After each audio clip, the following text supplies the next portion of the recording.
तो फिल्म की शुरुआत होती है पहाड़ों में बने हुए एक गार से, और इस गार का क्लोज शॉट दिखाने के बाद हमें दो लड़कियों को दिखाया जाता है, एबी और उसकी बहन बेथ। एबी की मॉम के मरने के बाद एबी के लिए उसकी पूरी दुनिया ही उसकी बहन बन चुकी थी। उनकी जिंदगी बहुत अच्छी चल रही थी, लेकिन बस तब तक जब तक उन्हें ये नहीं पता चलता कि बेथ को लास्ट स्टेज कैंसर है। ये सुनकर बेथ टूट जाती है, पर हार नहीं मानती। वो बेथ के इलाज के लिए नए तरीके ढूंढने लग जाती है और उसे एक ऐसी फार्मास्यूटिकल रिसर्च कंपनी के बारे में पता चलता है जिन्होंने कैंसर लास्ट स्टेज का इलाज ढूंढ लिया था, लेकिन वो इलाज बहुत ज्यादा महंगा था। इतने पैसे एबी के पास नहीं थे, तो एबी ने एक बहुत ही खतरनाक जॉब करने का फैसला किया। यूरोप और रशिया के सर्द बॉर्डर पर उसे एक जियोलॉजिस्ट की जॉब मिली, जहां उसे यूरेनियम ढूंढना था पहाड़ों में। ये जॉब बहुत ही ज्यादा खतरे वाली थी, यहाँ तक कि इस जॉब में उसकी जान जाने का भी खतरा था, लेकिन इस जॉब से क्योंकि उसे अच्छे पैसे मिल रहे थे, इसलिए वो मान गई। एबी दिल लगाकर अपना काम करती है। काफी दिन की मेहनत के बावजूद भी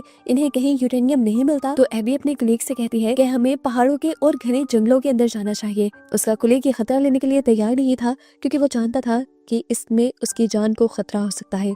और वैसे भी आगे की तरफ रशियन बॉर्डर शुरू होने वाला था, जहाँ जाना भी उन्हें अलाउ नहीं था। नाउमीद होकर एबी खैरा जाती है और रात में एबी को उसके डैड की कॉल आती है, जो उसे बता रहे थे कि बेथ की तबीयत और भी ज्यादा बिगड़ चुकी है। एबी को एक टेंशन ये भी थी कि कंपनी ने उसे कोई एडवांस नहीं दिया था, कम से कम जिससे वो अपनी बहन का इलाज ही स्टार्ट करवा सके। वो जानती थी कि अगर उसे पैसे चाहिए तो उसे यूरेनियम ढूंढना होगा, इसीलिए अगले दिन वो घने जंगलों के अंदर जाने का फैसला कर लेती है। उसका कुलीग उसे वार्न करता है कि अंदर जंगली जानवर भी होंगे, और उसका कुलीग उसके साथ जाने से इनकार भी कर चुका था। इसलिए एबी उससे गन लेती है और अकेले ही अपना सफर शुरू कर देती है। काफी देर तक चलने के बाद उसे अजीब सी आवाजें सुनाई देने लगती हैं। उसे लगा जैसे कोई जानवर उसके करीब है।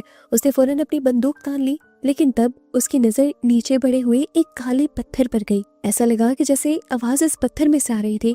उसने ये पत्थर उठाया तो ये पत्थर उसे काफी कीमती लगा। ऐसा पत्थर उसने जिंदगी में पहले कभी नहीं देखा था। हालांकि वो एक जियोलॉजिस्ट थी, यानी जमीन और पत्थरों पर उसने अच्छी रिसर्च की हुई थी। एबी इसे अपनी बेस में वापस ले आती है, लेकिन इसके बारे में अपनी कंपनी को नहीं बताती, क्योंकि उसे ये पत्थर काफी कीमती लग रहा था। और उसने सोचा कि क्यों ना वो इस पत्थर को बेचकर खुद ही बेथ के इलाज जितने पैसे इकट्ठे कर ले। इसी टाइम पर दोबारा उसे उसके डैड की कॉल आ जाती है, जो उसे बता रहे थे कि बेथ की तबीयत और भी ज्यादा बिगड़ चुकी है। इसीलिए एबी फौरन घर जाने का फैसला कर लेती है। जाते हुए उसने अपने कलीग को बताया भी था कि वो यहाँ पर वापस शायद कभी नहीं आएगी। इस इलाके से निकलने के लिए एबी को आगे से हेलीकॉप्टर के जरिए जाना था। वो हेलीकॉप्टर में बैठ जाती है और आधे रास्ते में एबी खिड़की के बाहर एक अजीब सी चीज नोटिस करती है, जो पहले तो उसे एक परिंदे का पर लगता है, लेकिन जैसे ही हेलीकॉप्टर उससे टकरा कर क्रैश होने लगा, तब वो समझी कि ये कुछ और था। वो बेहोश हो चुकी थी। उसे जब होश आया तो उसने देखा एक पायलट पहले ही मर चुका है और दूसरा बुरी तरह जख्मी है। वो उसको फर्स्ट एड देती है और फिर मदद बुलाने के लिए रेडियोस तलाश करने लग जाती है। उससे पहले रेडियो भी नहीं मिला और हेलीकॉप्टर का कम्युनिकेशन सिस्टम भी तबाह हो चुका था। जैसे ही एबी को ये एहसास हुआ कि वो किसी को मदद के लिए बुला भी नहीं सकती, तो वो पैनिक हो गई। अब अपनी और पायलट की जान उसे खुद बचानी थी। वो मैप और कंपास निकाल कर ये पता चलाती है कि उसका सबसे करीब वाला रोड भी तकरीबन 60 किलोमीटर दूर था, जहाँ जाना इस मौसम और हालत के साथ आसान नहीं था। रात हो चुकी थी और रात में एबी ने आग जलाई इस उम्मीद में कि कोई उन्हें देख लेगा, और साथ ही पायलट को सर्दी से बचाने की बेहद कोशिश की, लेकिन उसकी किसी भी कोशिश का कोई फायदा नहीं हुआ। पायलट सुबह होने से पहले ही मर गया और आग भी किसी ने नहीं देखी और ना ही कोई मदद को आया। एबी जान गई कि यहाँ रहकर मदद का इंतजार बकवास है, इसीलिए वो यहाँ से सप्लाईज, खाने पीने की चीजें, एक गन और रेडियो वॉकी टॉकी लेकर सफर पर निकल गई। वॉकी टॉकी के सिग्नल्स बैटरी लो होने की वजह से बहुत ही ज्यादा वीक थे। एबी ने हेलीकॉप्टर की बैटरी से इस वॉकी टॉकी को चार्ज किया और तभी उसे इसी वॉकी टॉकी में जॉन नामी किसी बंदे की आवाज सुनाई दी। हैरत की बात थी कि जॉन का भी हेलीकॉप्टर क्रैश हुआ था और वो भी करीबी एरिया में गिरा था। वो बताता है कि आसपास उसके एक लेक है और एक जंगल है। उसकी हालत भी काफी खराब थी, क्योंकि उसकी बॉडी के कई हिस्से काम नहीं कर रहे थे और उसकी टांग तो बुरी तरह जख्मी थी। वो बताता है कि उसका भी कम्युनिकेशन सिस्टम डैमेज है, जिसकी वजह से वो रेस्क्यू नहीं बुला सकता।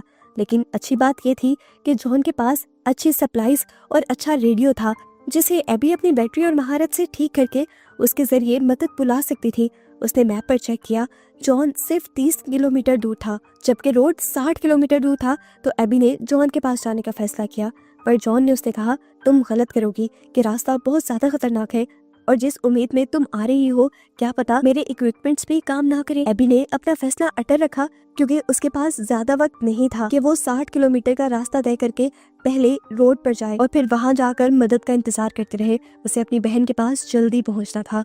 रास्ते में उनकी बातें चलती रहती है और एबी बताती है कि वो एक जियोलॉजिस्ट है। तो जॉन फौरन उससे कहता है फिर तो तुम यहाँ पर यूरेनियम ढूंढने आई होगी। और ये सुनकर एबी शॉक रह जाती है। उसे ये बात कैसे मालूम थी? रात में एबी एक शेल्टर लगाती है और आराम करने से पहले अपने बैग में उसी ब्लैक कलर के पत्थर को चेक करती है। वो इस पत्थर को उलट पुलट कर देख ही रही थी कि हैरानकुन तौर पर उसके हाथ में वो पत्थर अपनी शेप बदलने लगा। एबी जैसे जैसे उसे मोड़ना चाहती, जैसे जैसे उसे शेप करना चाहती, वो वैसे वैसे बदल रहा था। अभी और भी ज्यादा कंफ्यूज हो गई कि आखिर ये है क्या। कोई भी पत्थर इस तरह से अपनी शेप नहीं बदल सकता। क्या ये कोई एडवांस टेक्नोलॉजी है या फिर कोई एलियन रॉक? खैर अगली सुबह होते ही एबी ने अपना सफर शुरू कर दिया। बर्फ के इस इलाके में वो बिल्कुल अकेली थी। जॉन लगातार उससे रेडियो पर बात करने की कोशिश कर रहा था, पर एबी अब उसे डांट देती है और कहती है कि अगर इस तरह हम रेडियो पर बात करते रहे तो हमारी रेडियो की बैटरी जल्दी डाउन हो जाएगी और फिर मैं तुमसे कांटेक्ट भी नहीं कर पाऊंगी। रेडियो बंद करके वो अपने सफर पर फोकस करने लग जाती है और अब उसके सामने एक नया चैलेंज आ जाता है कि उसे एक सीधी पहाड़ी के ऊपर चढ़ना था जो इंतहाई मुश्किल काम था। एबी को लगा कि शायद वो ये नहीं कर पाएगी। वो इसके बारे में जॉन को बताती है तो जॉन कहता है ठीक है, अगर तुम जाना चाहती हो तो चली जाओ। मैं याद रखूंगा कि तुमने मेरे लिए कोशिश की थी और प्रे भी करूंगा कि तुम्हारी बहन जल्दी ठीक हो जाए। एबी उदास हो गई। नाउमीदी से उसने कहा कि वो भी ठीक नहीं हो रही। तब जॉन ने उसे समझाया कि तुम हर किसी को नहीं बचा सकती अभी।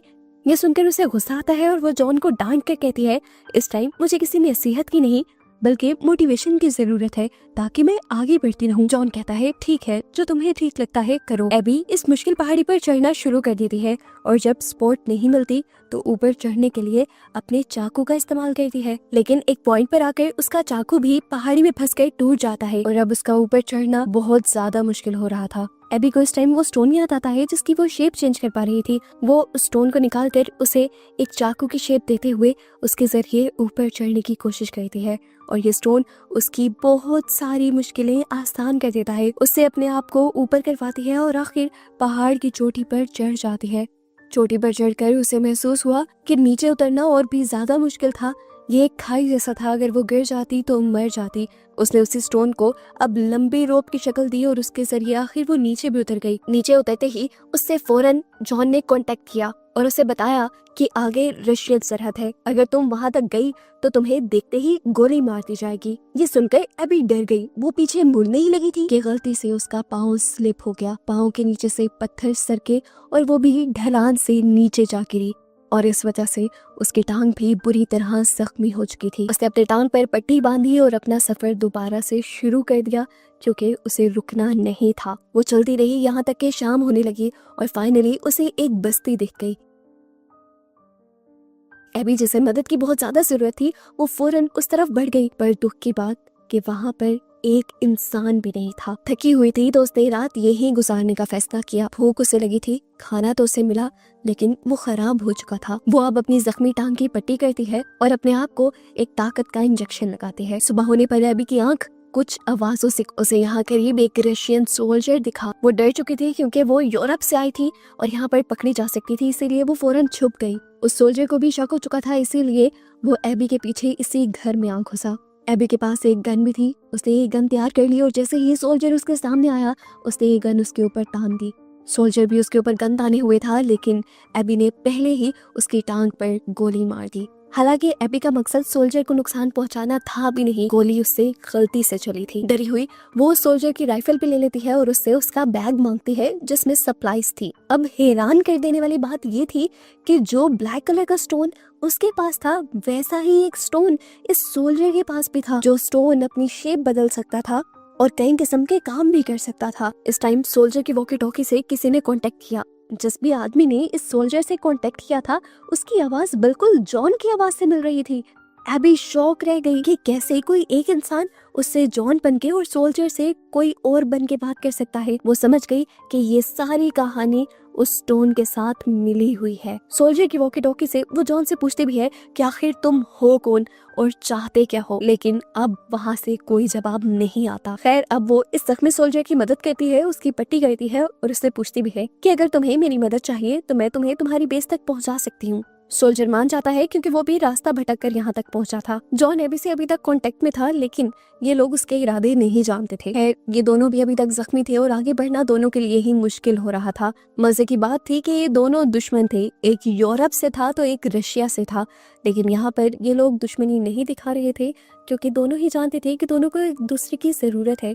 ये लोग आगे बढ़ते जा रहे थे और सोल्जर का जख्म और भी ज्यादा बिगड़ता जा रहा था। यहाँ जॉन भी एबी को अजीबोगरीब बातें कह रहा था, जैसे वो उसके दिल में दूसरे सोल्जर के लिए डर डालना चाह रहा हो। एबी समझ गई कि जॉन का कनेक्शन जरूर उस काले पत्थर से है जो उसके पास है, इसीलिए वो डरते हुए काला पत्थर ही अपने बैग से निकालकर दूर फेंक देती है।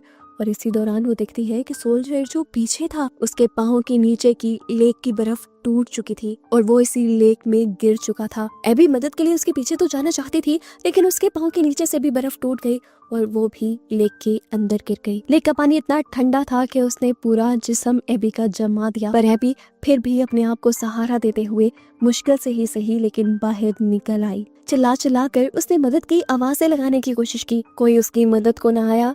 उसने अपनी मदद खुद की और सारे अपने गीले कपड़े उतारे ताकि उसकी जिस्म की गर्मी बरकरार रह सके। इस टाइम पर उसे जॉन की आवाज़ दोबारा सुनाई दी। गुस्से में उसने रेडियो की बैटरी तक निकाल के फेंक दी, लेकिन फिर भी वो जॉन की आवाज़ को सुन पा रही थी। आखिर थकन और चोटों की वजह से उसे इस टाइम में भी नींद आ। नींद में उसे अपनी बहन के साथ गुजारे सारे खूबसूरत पल याद आ रहे थे। कुछ ही देर बाद उसकी आंख यहाँ हेलीकॉप्टर की आवाज से खुली। वो खुश हो गई। अपनी ताकत को जमा करते हुए वो उठी क्योंकि वो हेलीकॉप्टर को अपनी तरफ अट्रैक्ट करना चाहती थी ताकि हेलीकॉप्टर उसकी मदद कर सके। लेकिन एबी इतनी वीक थी कि वो हेलीकॉप्टर्स को सिग्नल देने में नाकाम हो गई। अब एबी ने देखा कि वो एक गार के पास खड़ी थी। एबी की हिम्मत जवाब दे गई थी। उसके दिमाग ने काम करना छोड़ा तो वो वहीं बेहोश होकर गिर गई। लुढ़कते हुए वो गार के अंदर चली गई और ये वही गार था जो हमें मूवी के स्टार्ट में दिखाया गया था। इस गार में गर्म पानी था जिसने एबी को नई जिंदगी देना शुरू की। इसी पानी में हम एक स्केलेटन को देखते हैं, यानी एक मरे हुए आदमी को देखते हैं जो पायलट के यूनिफॉर्म में था और उस पर जॉन का नाम लिखा हुआ था। जॉन, जिससे एबी पूरे रास्ते बात करती आई थी, क्या वो मर चुका था? खैर, यहाँ बहुत से चमकते हुए काले पत्थर तैरते हुए ऊपर आते हैं और एबी की बॉडी के साथ जुड़ जाते हैं। उसे जब होश आया तो वो घबरा गई क्योंकि वो किसी अजीब जगह पर पहुंच चुकी थी जहां हर जगह पहले जैसे ही काले पत्थर थे। सभी पत्थर हवा में उसके इर्द गिर्द उड़ रहे थे और यहाँ एबी को जॉन की आवाज सुनाई देती है। वो बताता है कि किस तरह आज से 65 साल पहले वो भी एबी की तरह यहाँ आया था और फिर यहीं पर फंस कर रह गया। उसकी बात को सुनते हुए एबी समझ गई कि ये सब जो उसके साथ हो रहा है वो ना तो एक एक्सीडेंट है और यहाँ जो उसे पत्थर दिख रहे हैं वो भी कोई आम पत्थर नहीं है। वो हेलीकॉप्टर का क्रैश होना जानबूझकर इन्हीं पत्थरों ने किया था, जिसकी झलक उसने देखी भी थी। वो समझ गई कि ये पत्थर एलियंस हैं या फिर कोई ऐसी क्रिएचर जिसका इंसानों को पता ही नहीं, पर पिछले हजारों सालों से दुनिया पर रह रही हैं। फिर यहाँ रहना उनकी मजबूरी है या मर्जी, ये कोई नहीं जानता। इन्हें जिंदा रहने के लिए इंसानों की जरूरत पड़ती है, लेकिन बाकी एलियंस की तरह ये इंसानों के साथ ज्यादती नहीं करते, उन्हें मारते नहीं है, बल्कि उन्हें अपनी मर्जी से यहाँ रखते हैं। जैसे जॉन ने अपने आप को इन्हें अपनी मर्जी से सौंप दिया था, जिसके बाद इन पत्थरों ने जॉन को जिंदगी तो दी, लेकिन वो जिंदगी नहीं दी जो एक इंसान की थी। अब जॉन एबी से सवाल करता है कि अगर तुम भी ऐसी जिंदगी चाहते हो तो तुम्हें भी मिल जाएगी, पर एबी जवाब दे देती है क्योंकि वो इस एलियन सिस्टम का हिस्सा नहीं बनना चाहती थी। वो सिर्फ अपनी बहन के पास वापस लौटना चाहती थी। उसके कहते ही अगले ही पल वो जादुई तौर पे अपने घर के सामने खड़ी थी, उन सारी मुश्किलों से दूर। एकदम से उसकी लाइफ इतनी मुश्किलों से निकलकर एक परफेक्ट लाइफ बन गई थी। उसे यकीन नहीं आ रहा था। वो अंदर गई तो अंदर जाकर अपनी बहन से मिली, पर हकीकत तो ये थी कि ये सब सच था ही नहीं। ये सब कुछ बस एलियंस ही उसे दिखा रहे थे। वो जब वापस होश में आई तो वो अपने घर के दरवाजे के आगे खड़ी हुई थी। उसने जब दरवाजा खोला बस सामने बर्फ का तूफान था। एबी उस तूफान के अंदर चली गई और यहाँ पर सीन्स ब्लर हो गए और एक फ्लैश में हमें दिखाया गया कि अब एबी को रेस्क्यू कर लिया गया था। उसकी जब आंख खुली तो वो सच में अपनी फ्रेंड के अपार्टमेंट में थी। बिना टाइम वेस्ट किए वो अपनी बहन के पास चली गई। घर जाते ही उसने देखा कि उसकी बहन अपनी आखिरी सांसें ले रही थी और फाइनली एबी अपनी बहन के आखिरी टाइम में उसके साथ थी। एलियंस ने उसकी वो विश पूरी कर दी थी जो वो चाहती थी। आखिरी टाइम में वो अपनी बहन के साथ रहना चाहती थी। मूवी के एंड में एबी अपनी बहन और अपने डैड के साथ थी और उसने जॉन के कहने के मुताबिक मौत को भी एक्सेप्ट कर लिया था और अब वो अपनी बहन की मौत के लिए तैयार थी। और बस इसी इमोशनल सीन के साथ ये मूवी यहाँ एंड हो जाती है।